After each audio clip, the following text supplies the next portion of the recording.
apprenticeship started in 1949.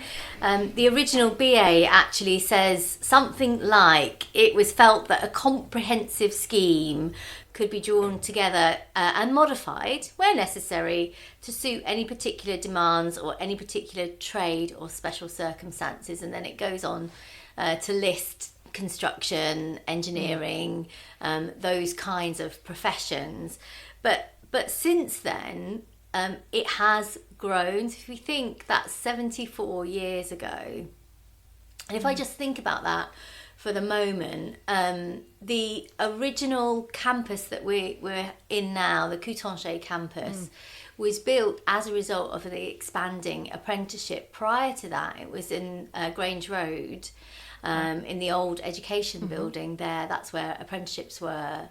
And the new construction of the Coutanchet campus was purposefully for the expansion of the apprenticeship programme, and that was opened in 1976.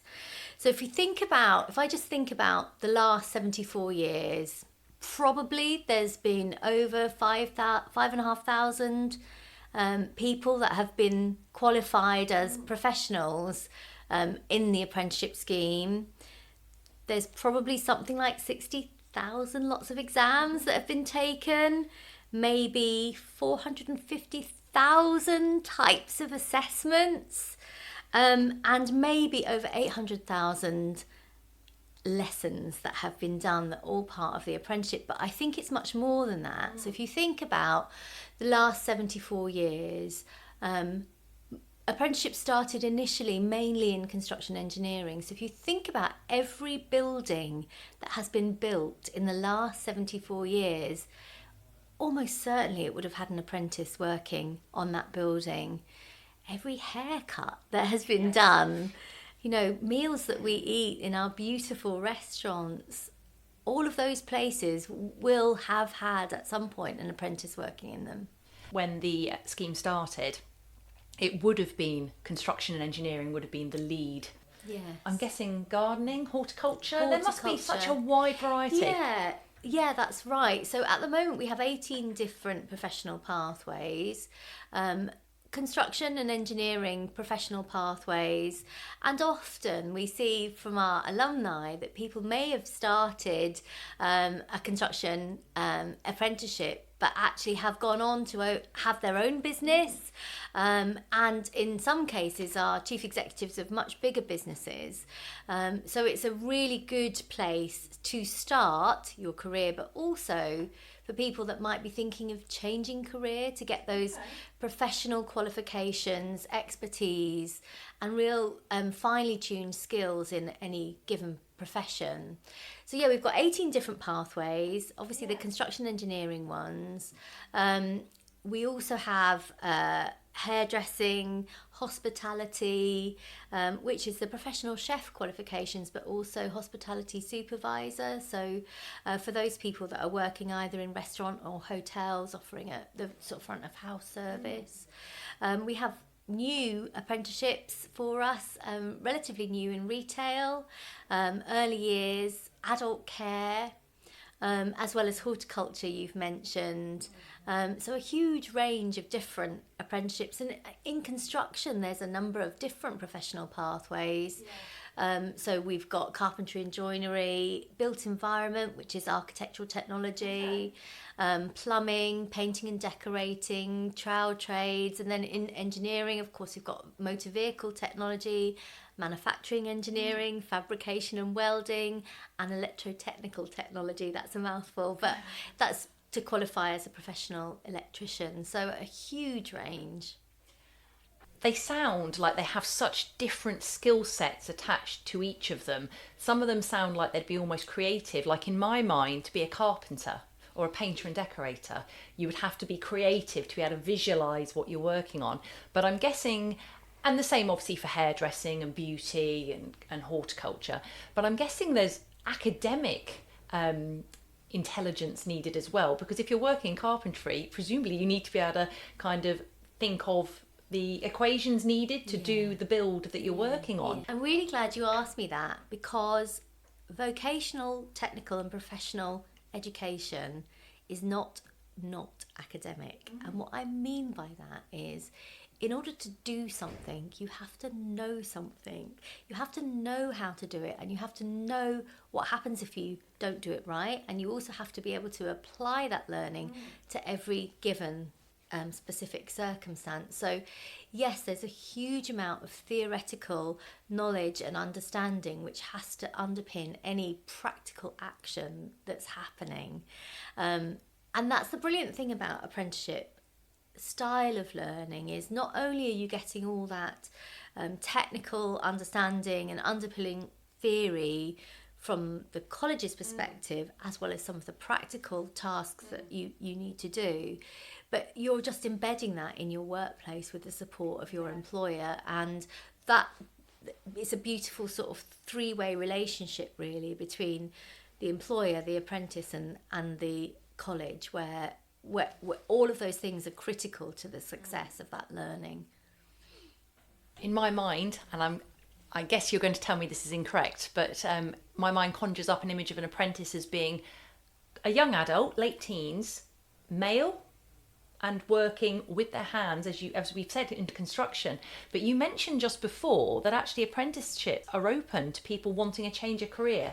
So does that mean that you can sign up to one of the courses if you're perhaps later in life, if you've already had a career in one industry? You don't have to be the young man who wants to go and work in construction. Yeah, a really good point, that actually the average age of our apprentices is about 26. Our oldest apprentice at the moment is 54. So somebody that has wanted to do a career change and gain those professional knowledge and skills in that professional sector. So yes, we do have 16-year-olds that come out of school and manage to attain a job with an employer who then signs them up to the apprenticeship scheme. But we also have people in their sort of mid-20s, 30s, 40s who may be working in the sector, but their employer then sponsors them to get those professional skills and qualifications, which then will allow them to progress in that industry. So it is all ages, and it is all genders as well. We do have female students working in construction and engineering. We'd like more. And I think the industry would like more, but yes, we do have female students working in those industries, but we also have got a variety of different apprenticeships. So if I think about retail, and if I think about early years and the adult care apprenticeship, they are often perhaps more female orientated, but not always, absolutely not always. And I'm just thinking as well that in the past, the College of Further Education's been involved, is it with the STEM days? Yes, which is about getting women and girls into those kind of the engineering world. Yeah.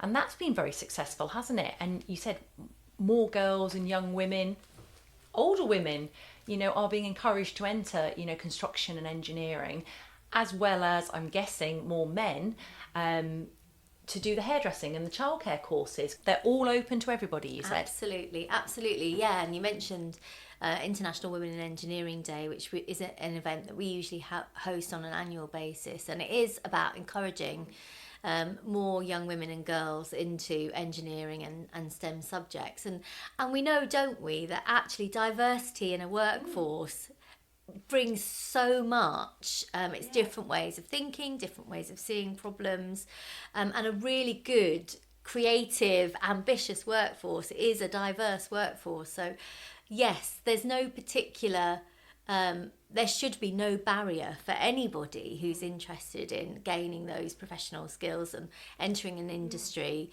And I know that our employer partners would be saying exactly the same thing. It works as a three-way partnership, is it, between the student, the employer and the college? Yeah, good question. So the apprentice, if you're interested in learning through an apprenticeship, you have to attain a job with an employer. And it's the employer that registers with us as an apprentice employer, and then will release you back to do your programme of study, whether that's one day a week or an evening a week, depending on the professional pathway that you've chosen. And it is very much a three-way relationship. And that's a really critical part, because it's 20% off the job. And in that time when you're in college, you're learning all the theoretical underpinning skills, the critical thinking, problem solving skills. But you're also then able to apply that in the workplace, which embeds that learning further.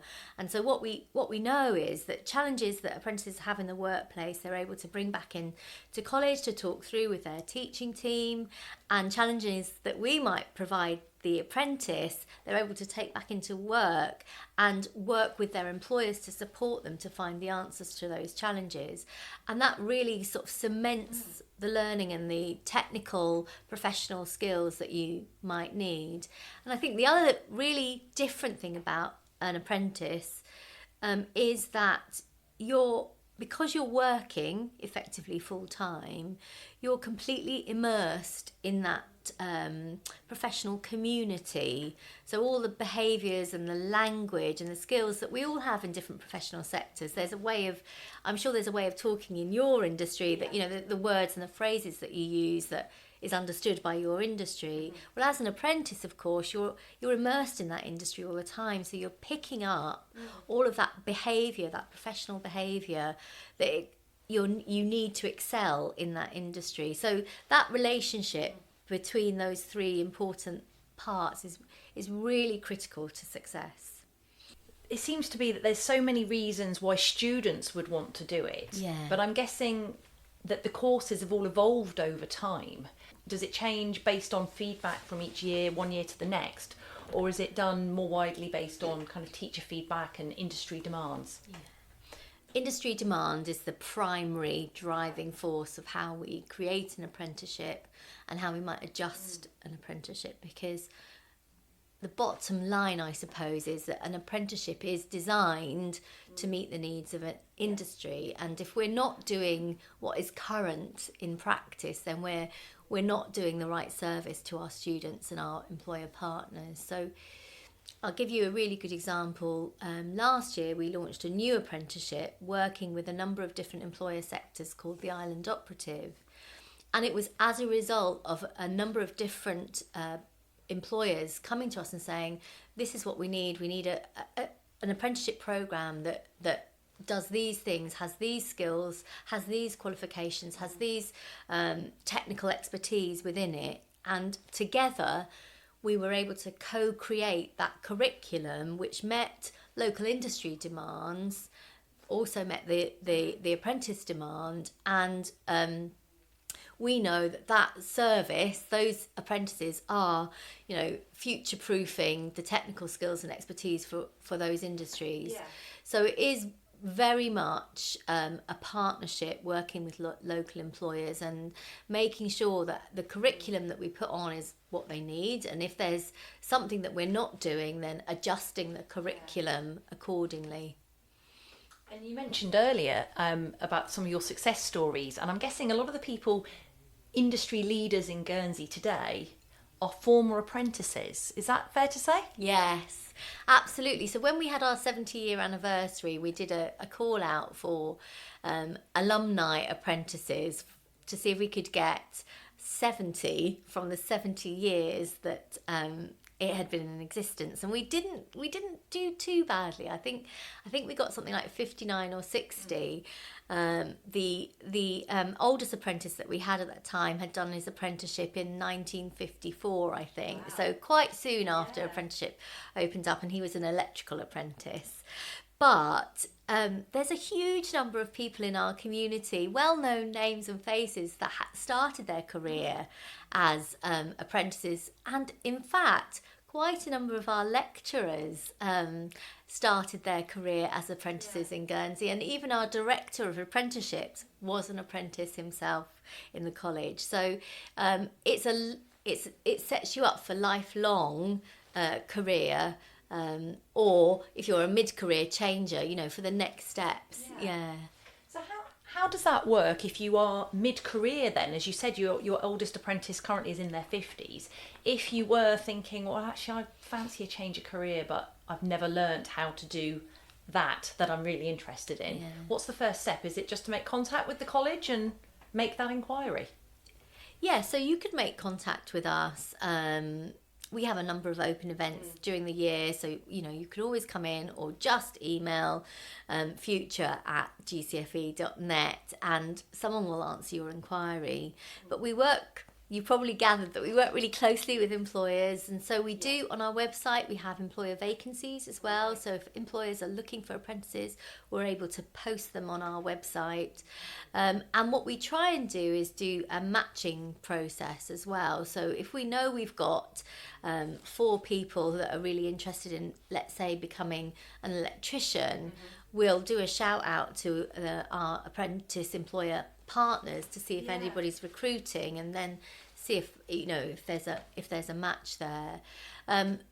Because the apprentice is fully employed, that's the starting point, is to get a job in the industry that you want to learn. And lots of employers will be recruiting for apprentices. We'll see adverts for an apprentice in a variety of different professions.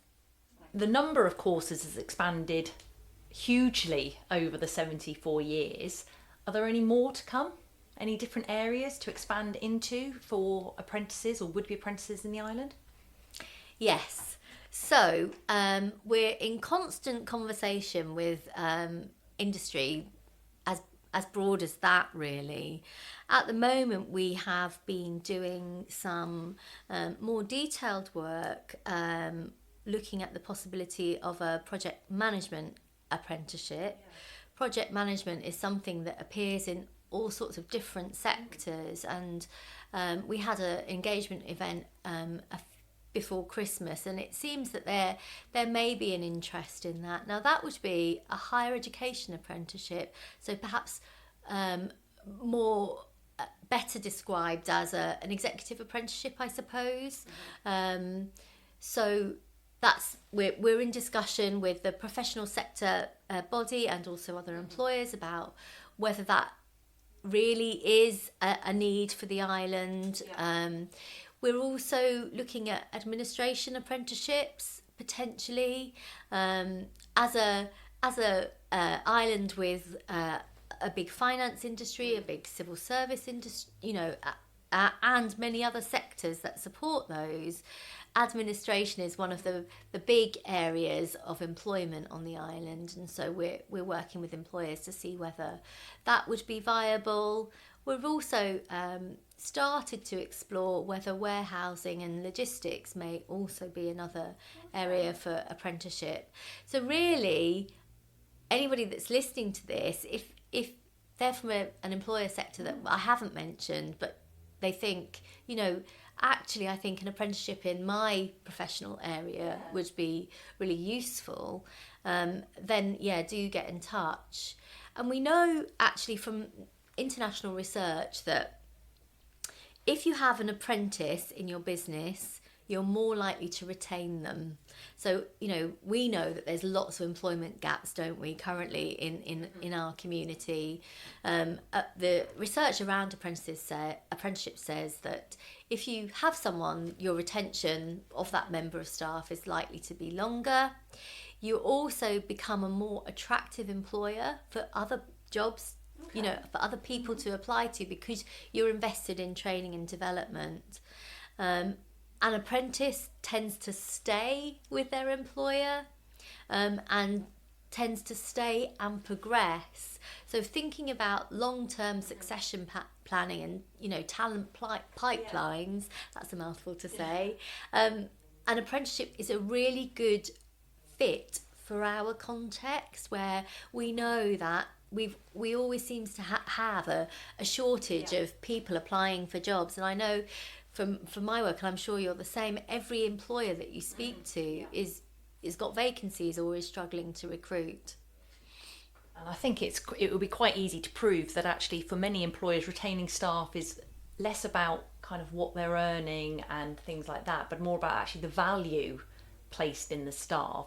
So I guess it comes back to what you were saying about apprentices. Maybe they feel nurtured and supported by their employer, and that's why they'd be more likely to stay with them long term. Absolutely. Thinking about what I was talking about, that relationship. Every apprentice has to have a mentor. That's part of the apprenticeship agreement. And that mentor has to be someone that has the same professional qualifications that the apprentice is training for. Okay. So there's a really good professional relationship of support there immediately as soon as that person starts that training. And as you're in training as an apprenticeship, all that coaching and support and development, it does give an enriching experience for somebody that's on that kind of programme. And I think also that leads to a sense of loyalty to your employer, and that you want to stay in that business because you've been afforded all of those opportunities and support. So in terms of employers and students signing up then for apprentices, how does the course work? Do they tend to start in September and run through the normal academic year? Is there a kind of a pattern to the length of course? Are some longer than others? Yeah, so depending on who you are, at what stage in your life, for our 16-year-olds, let's say our year 11 leavers that are interested in apprenticeship, right at this very moment, we're in the middle of our recruitment for next academic year, so for this September. And we're in schools with our sixth form centre partner talking to young people about their opportunities. And very soon they'll have an application process that they'll be going through, and they at that point can apply for an apprenticeship. Once we've got those applications in, that's when we'll start to do a matching process with our employer partners to see if any of our employers are interested in taking on an apprentice. So that's really happens for the younger apprentices. For people that are out there in the community and maybe listening thinking, do you know what, I'm really interested in adult care. How do I go about that? I suggest first of all, give us a call and we can talk to you. Also look at our website to see if we've got any vacancies, and then start talking to the industry, saying that you're interested in these that profession. You asked me, do they all start in September? No, they don't. Okay. Some of our apprenticeships are what we might call roll-on, roll-off, so they start at any time. Okay. Some of them, because of what's right for industry, might not start in September. Our hospitality supervisor, for example, we've been able to flex that start because it's the right thing for industry. And in terms of the duration, that is really dependent on the professional pathway that you're going down. So the longest apprenticeship we have is 5 years, and that's electrotechnical technology. Right. So obviously that's a regulated course, it's professional electrician. That's 5 years in duration, but we do have some apprenticeships that are only a year. Are all of the qualifications portable? Are they recognised off island, or are they Guernsey qualifications for Guernsey employers?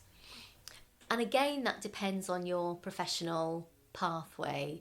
So all of the qualifications that we put in, and remember that the qualifications are dictated by the local employers. So all the qualifications that we put in are recognised in England. So they're English qualifications, because actually as a jurisdiction we mostly follow English qualifications, or obviously there's the International Baccalaureate that the sixth form does offers. So all of the qualifications are recognised in England, and therefore by the virtue of that would be recognised worldwide. However, there is always some particular requirements of any other nation around some of the competency-based qualifications that we have. Yeah. So it may be that if somebody wants to go and work in South Korea, for example, they may need to do some sort of conversion, but the qualification is an English recognised qualification, if you like. But in terms of setting yourself up for your career and your own future, it really does give you a ticket to anywhere. Potentially, yes, absolutely, potentially, because you've got all of that knowledge, skills and expertise. I think one of the things that's very important is that the vast majority of our apprentices, when we've looked at destinations, are staying locally. Nice. I think there's something very important about the sense of place and belonging that our community offers, and the possibility of career progression that our community offers as well. So, whilst yes, we do have apprentices that have gone off overseas, if I looked back, the vast majority have stayed here and had their own amazing careers.